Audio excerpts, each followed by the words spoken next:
All right. Good evening, everyone. It's fantastic to see such a lovely turnout, especially as the late rains decided to make a real big arrival for us tonight. So thank you for braving the weather and coming on out. My name is Zachary Lauritsen. I am officially the vice chair of the Rose City Park Neighborhood Association, but I'm stepping in as the interim chair because our previous chair, Tamra, needed to step down. And so I wanted to take a moment and just acknowledge that she was our chair through a tough, we all had some tough few years the last couple of years, but she was the chair, kind of held things together, and I wanted to say that publicly. I know I wrote that in the newsletter, but I want to say it again here. Thank you to her. Thank you all for being here. It's an exciting evening. I'm going to do as little talking as possible, and I'm hoping that we can put actually that voice into your pocket, and so that if you have any questions for our candidates tonight or about the charter, in the back, actually Nick and Ian, if you'd wave a little bit, you can run back there, and honestly, this is fairly formal, right? But informal enough, feel free to get up, grab a cookie, write a question if you need to. And they're going to be vetting and shuttling them up to the front so that we can ask those questions. So again, thank you for being here. I want to do a couple introductions before we jump right into the business of the evening, and that is of our board. So if you're a board member, I'm going to have you stand up, and we're going to go quickly around the room and just have you shout out your name and say who you are, okay? So if you're a board member, please do stand up for us. Richard, start us up. Richard Crockett, Treasurer, Communications Committee. Beth Ferris, Board Member, Communications Committee. Donald B., Board Member, Safety Committee. Terry Parker, Land Use and Transportation Committee, Board Member. Dave Oaks, Ian Davies, Secretary. Dave Putnam, Land Use and Transportation Committee. Andrew Duchamp. I'm on University. Kelly, are you in here somewhere? I think he's out of the table. Kelly's taking signatures. Kelly's still taking signatures. Kelly's getting all of your identification. Yeah. Excellent. Well, Kelly's in the back, and Kelly is a longtime member of the board and former board chair. And we have one more. Don't sit down on these things. I saw you inside of my eye. Oh, wait, there he is. Wait for us, Kelly. There's Kelly. No applause required. And last. Sanjeev, I'm just a board member as well. Great. So these are the folks who helped put this evening together, and you can't do it, unless you have some partners in crime, and so we appreciate them for sure. Another partner in this is where we are tonight, the German American Society. I'm just curious, show of hands, first time for anyone here? Oh boy. Great. They are wonderful. They allow us to come and welcome you all here. So a huge thank you. If you know members, please do give them a high five and let them know we appreciate them doing that for us. All right. The format for the night. This is what we're going to do. We have 3 topics. I have a little bit of bad news. Our first topic is the commission race between Commissioner Joanne Hardesty and Mr. Rene Gonzalez. I got a call from the Gonzalez campaign literally like 3 hours ago, and they said their child care got COVID either last night or this morning. They've been scrambling. They can't find a replacement. So they were unable to send someone this evening, which is a total bummer. But we do have a representative from the Hardesty campaign, so we'll have a chance to ask questions and go through that. That's our first order of business. Second order of business is the county chair race between Commissioners Sharon Mirren and Jessica Vega-Pearson. Third order of business is the charter reform package. And we have speakers on the pro and the con side or against side. And there's going to be a little bit of explanation time, but then question time. Any questions? I'd like to open the floor. Any questions before we get rocking and rolling? Okay, I made a mistake. That was like false suspense. We have one thing to do before, which actually, I should have my notes over here.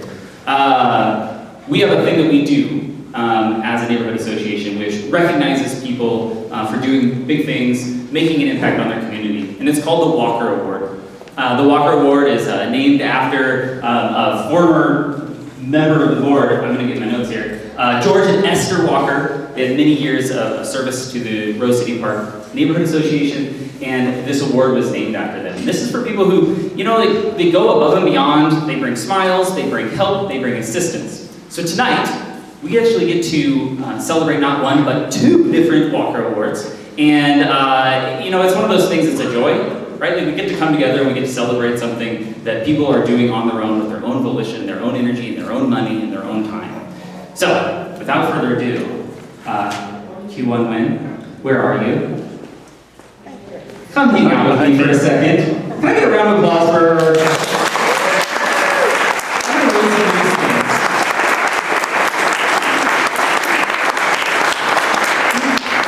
Q1 was nominated by Mike Roth, and he wrote a lot of wonderful, nice things about you tonight. But I'm going to say a couple highlights, okay? Q1 is one of the strongest leaders for diversity and inclusion who I've ever met. Originally from Vietnam, multilingual, she served the Vietnamese community in RCP for years, helping them out in a number of different ways. Served on the RCPNA board for almost 10 years, wrote articles, translated the newsletter into Vietnamese, and through your personal initiative, you undoubtedly helped more than 150 up to 200 people schedule, get appointments for vaccines. We all remember those early months, how difficult it was to navigate. And you stepped to the plate and made it a real impactful difference on people so that they could be safer. And so I would like to say thank you for that, and I would like to put our hands together and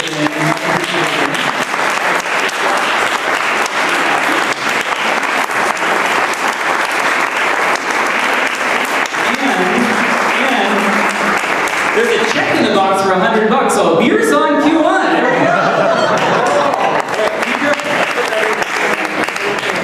Thank you so much for coming tonight. Thank you for all your service. Great time. All right. Our second one, I'm going to do a short anecdote. I moved here a couple years ago. I've been connected to Rose City Park for a number of years because my brother has lived here for like a dozen years. And we've been here, we're doing our thing. We moved here a couple years ago, and I was with my 2-year-old at the time. It was Valentine's Day, and we were riding our bikes east on Alameda. We were about on 54th Street, and we saw this bright lawn with decorations everywhere. Those of you who are in the neighborhood, you know what I'm talking about. And out in the front, kind of putzing around, I found out now is Steve. And we pull over, my little 2-year-old is just kind of like, what are all these parts and fun and sprinkles and stuff in the front yard? And Steve set aside time, and he chatted her up, and he told her stories, and I thought, those are some good people. So Steve and Nene, if you would come on up to the stage.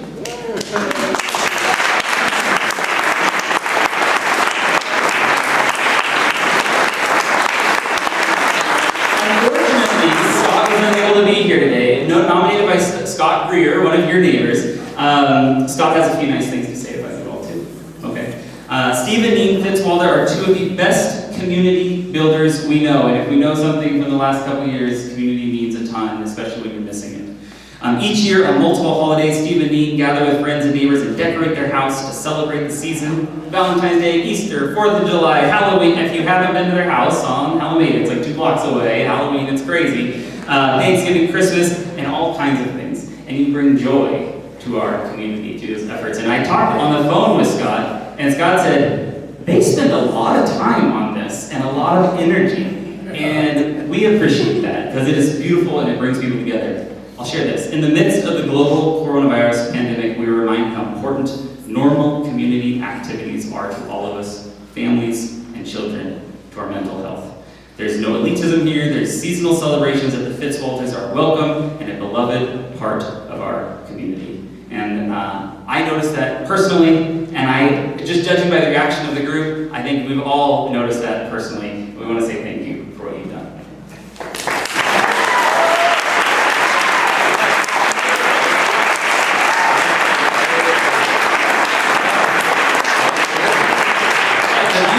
There's another $100 check in here, so now it's beers on them too. Here we go.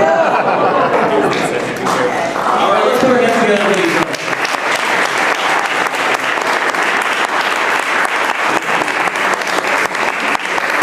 Oh yes, it's all yours. I do want to say one thing.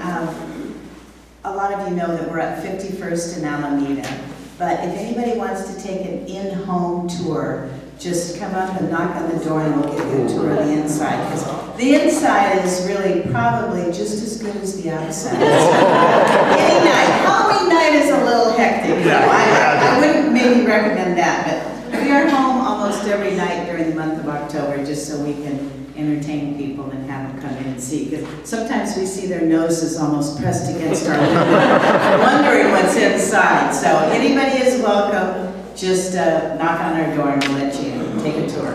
Okay, thank you very much.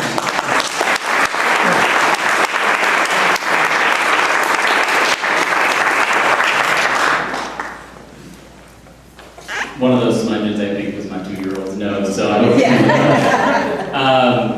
All right, so, if you have someone who you believe is making a real impact in their community, come talk to us, because we like to celebrate people who are doing wonderful things, who are saving lives, who are bringing joy, who are bringing people together. All right, I said without further ado a few minutes ago. Now, without further ado, we're going to get to the business again. I'm going to invite Angela up to the stage. Angela Uer-Bilao is a spokesperson for the Hardesty campaign. So the way this works is I'm going to have Angela introduce herself and kind of give the elevator pitch for about a minute. We'll ask a few questions, and then we'll have like a closing argument, so to speak, or just a pitch. So come on up, Angela. Do you want here, or do you want there? Yeah, here's fine. All right, great. I can get that out of your way. Go ahead. Good evening.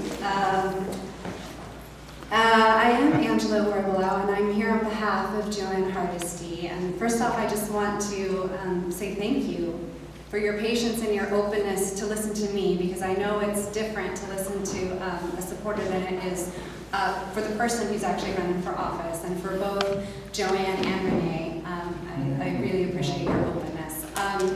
Before I launch into the 1-minute elevators pitch about Joanne and why I'm so enthusiastic about her campaign, I just wanted, on a personal note, to say I moved here to Portland in 1995. My husband Curtis Robinwald and I, and we moved into a house on 51st and Siskiyou.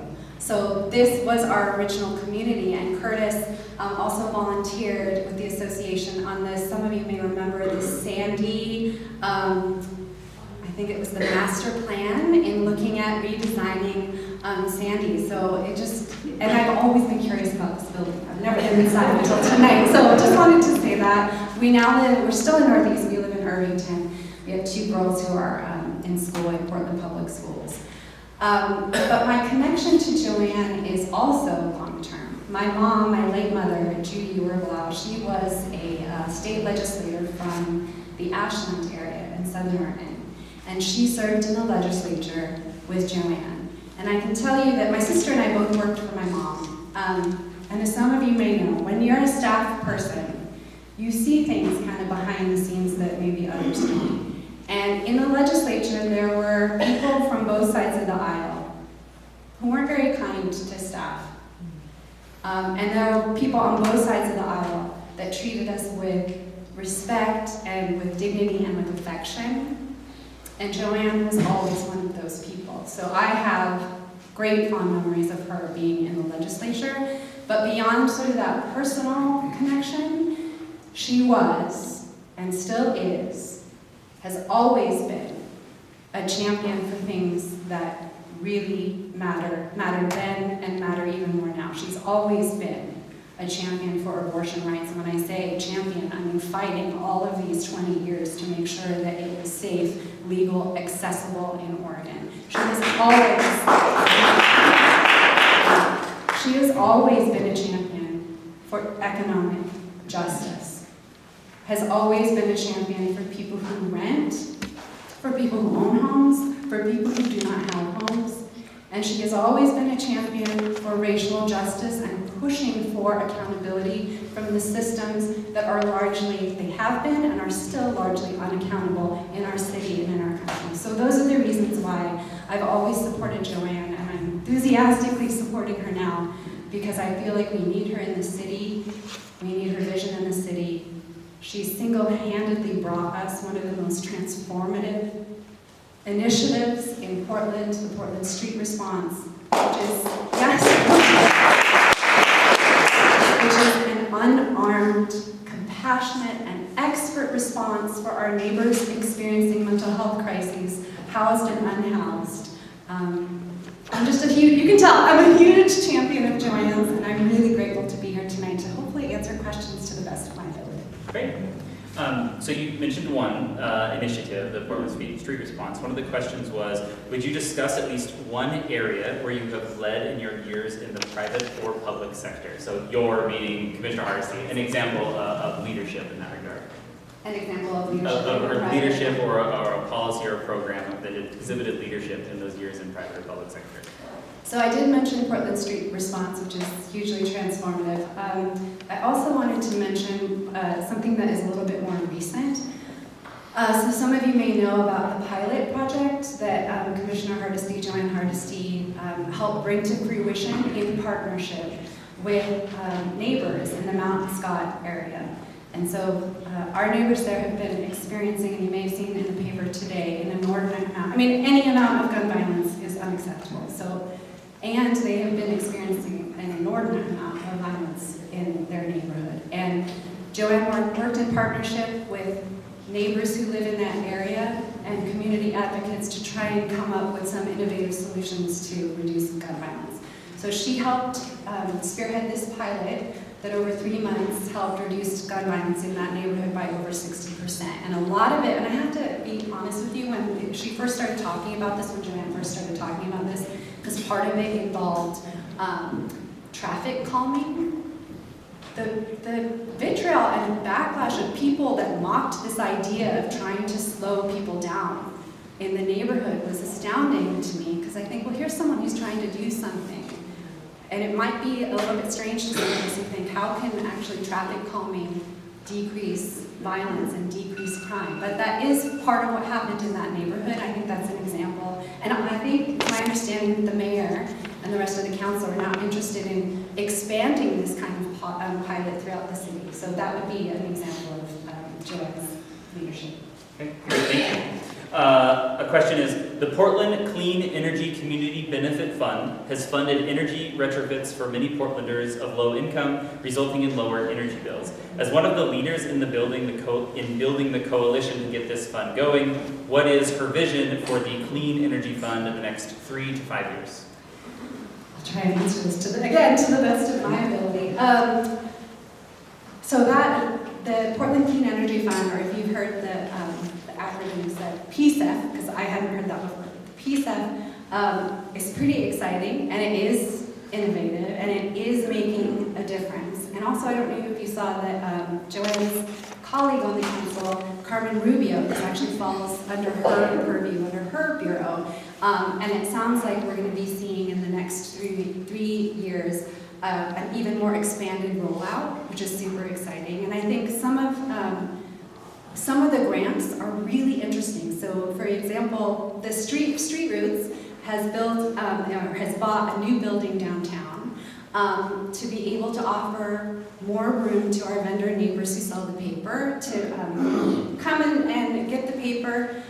I should actually just disclose I'm on the board of Street Roots. I'm speaking only as myself here. I realized I wanted to be transparent about, because I'm so excited about this new building that Street Roots has purchased. But we received a grant from PCEF to put solar panels on the building. And this is something that I think is really exciting, because we have a lot of vendor neighbors who feel the effects of climate and the impact of the weather every day. And it was actually some of our vendor neighbors who said, we want to have a building that actually is climate resistant.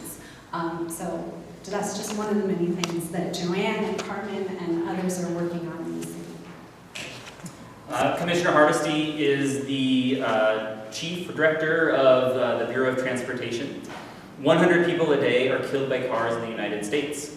Last year, more than 60 were killed by cars in Portland, and we are at more than 40 so far this year, including renowned chef Sarah Pilner, who was bicycling to work.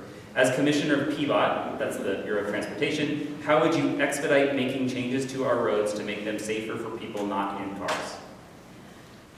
So this, I'm going to have to defer to the campaign website or in Oregon Live, because I know that the commissioner has introduced something recently to address this in response to this tragedy, which is, as you mentioned, one in a long line of tragedies. So I know that she is proactively trying to get the state to work with the city to make it a more a safer place for all of us to walk and to bike and to drive and to live. So I apologize for not having the details of that, but I do know that she is proactively working on this.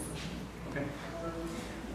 Under the current form of government, under the current form of government, how accountable can one commissioner or the full commission be to the outcomes of a bureau that they do not oversee? So well, not you, but does Commissioner Hardesty see this as a problem? We need a bureau set up, and how accountable should one commissioner who is not in charge of a bureau be for the outcomes of that bureau?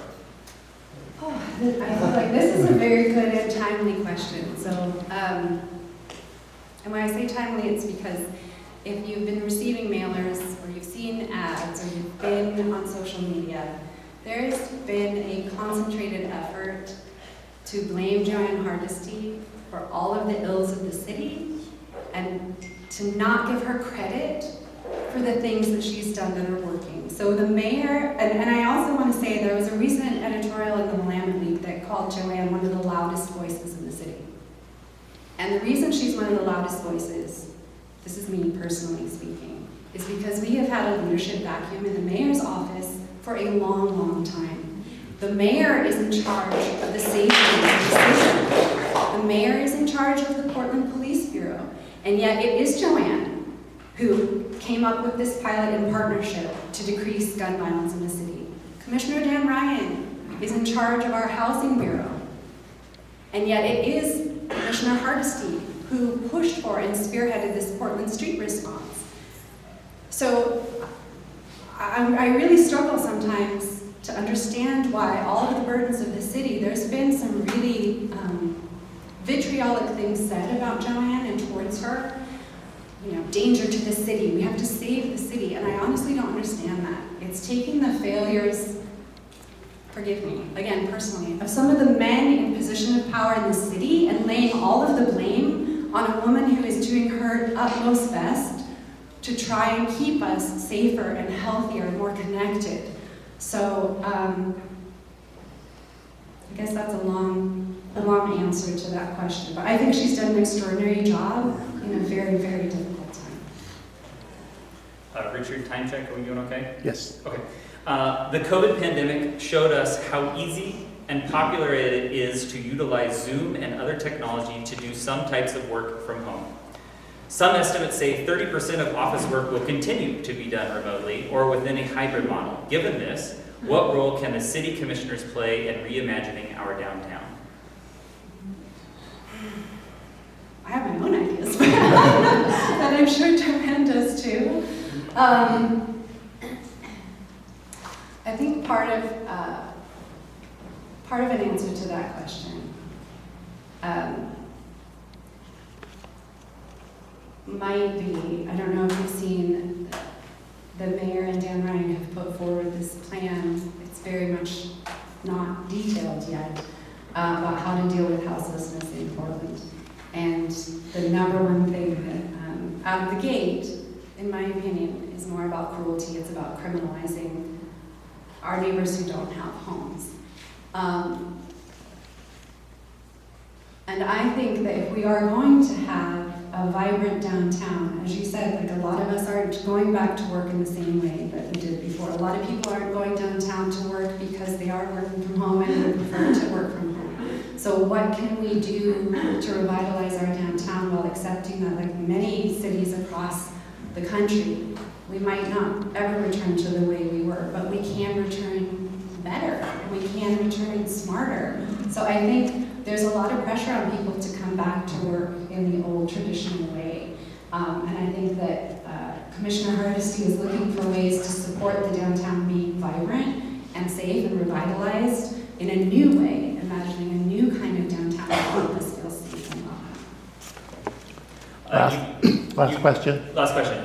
You've touched on some policies around homelessness and houselessness and kind of housing insecurity. And so I'm hoping that you could share Commissioner Hardesty's vision for how to address that. Let's say she had a magic wand, right, or she could approach it. What would that be? Especially because it's such a emotionally raw and challenging topic. I'm just thinking about policy. If we could really just sit down have a solution. What would the commissioner say? Well, I know that Commissioner Hardesty appeared in the last couple of weeks alongside tenants here in Portland who are facing eviction. So they are facing the specter of their rents rising, and I may not get this percentage correct, but I think it was by 30 or 50%. And Joanne stood with them because that's unacceptable. As we're dealing with this crisis with our friends and neighbors who don't have homes, the idea that we would turn around and raise rents and double rents, and then where are our friends and neighbors supposed to go? I also I know that Joanne has been a champion of holding people accountable. And when I say people, again, under this mayor, we have had property developers in town who were, certain fees were waived, certain regulations were waived. They were allowed to build in exchange with holding a percentage of their apartments for affordable housing units. And some of those developers built and then reneged on that commitment.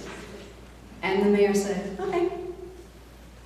And that recently happened with the Ritz downtown, Ritz residences. They were also supposed to hold, again, a portion of their apartments for affordable housing, and they decided not to do it. And some of their apartments are selling for $8 million. So we can't, and Joanne has consistently been a voice to say, if we really do care about affordable housing, and we really do care about our neighbors without homes, we have to deal with this whole systemic cycle. We can't point fingers, but that doesn't help anyone. So I know that she's committed to that, to true affordability in Portland. And I know many of us have been here where we've seen rents and we've seen the price of housing go up. We experience it in our own lives and in our own neighborhoods. Great.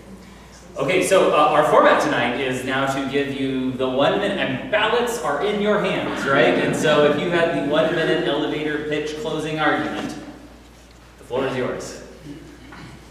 Well, it's not so much an argument, it's just a gratitude, because Joanne isn't here tonight and she sends her regrets, and her opponent Renee isn't here tonight either. And I just want to say thank you for sharing your evening with me and listening. And honestly, just watching the awards it's just to see everyone turning out on such a really not great, windy, wet night is super inspiring. And I think that you share that in common with Jen, this commitment to keep showing up, to keep showing up, to keep showing up. I'm really grateful to you for considering voting for her for the future of our city. If we lose her on the council, we lose the only renter, we lose gender balance, we lose a true champion for the things that we care about, reproductive rights, racial justice, economic justice. So I would ask you to consider retaining the champion on the council and retaining those things that we care about. Thank you.